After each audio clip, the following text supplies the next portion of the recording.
So I'm going to go ahead and do the construction for number 1. I'm going to read through the directions. When you're doing your quiz, you need to read through the directions.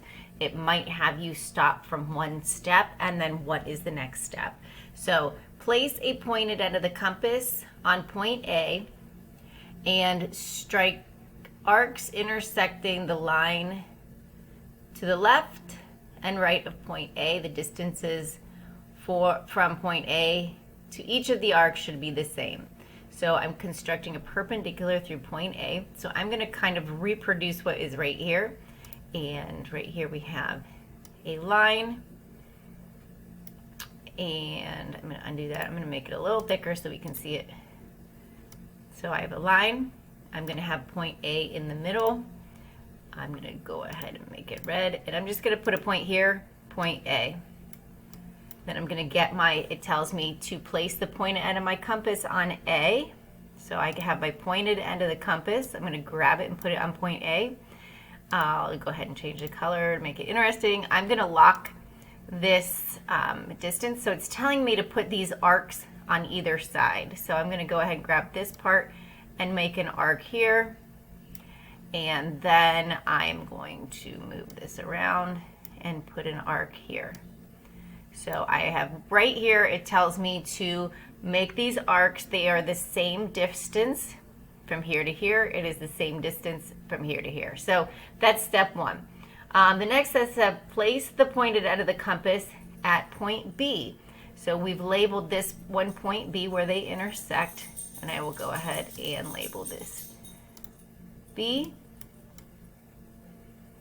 and this one C. So it says place the pointed end at B. So I'm going to grab my pointed end and put it on B. And then, so we need to place the pointed end on B, open the compass so that the pencil tip of the compass rests on the line between A and C. So between A and C is this part right here. So I need to expand this so it is more than halfway, and that's, I think, one of the quiz questions. The width of the compass must be wider than it was when constructing the arc. So you can see I've made it wider. So the distance from A to B and A to C is equal, but we're making it a little bit wider. I'm going to go ahead and lock it.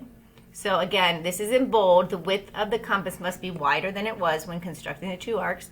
Without changing the open angle of the compass, place the pointed end of the compass on point B, done that, and strike an arc directly above point A using the same width, that's in bold. Then place the pointed end of the compass at point C and strike a second arc above point A. So I'm going to create this, what you see right here. So I'm going to go ahead and move this up about this area. You can see I'm grabbing this black part, making an arc there. I'm going to move this over to point C, move this, create an arc. Now where they cross, I'm going to go ahead and get rid of that. Where they cross is, and I connected that, so it says use a straight edge to draw a line from points A to D. So this is point D, and we're going to connect the dots between A and D. And we have created a line perpendicular to the given line through point A. So we've created a perpendicular line.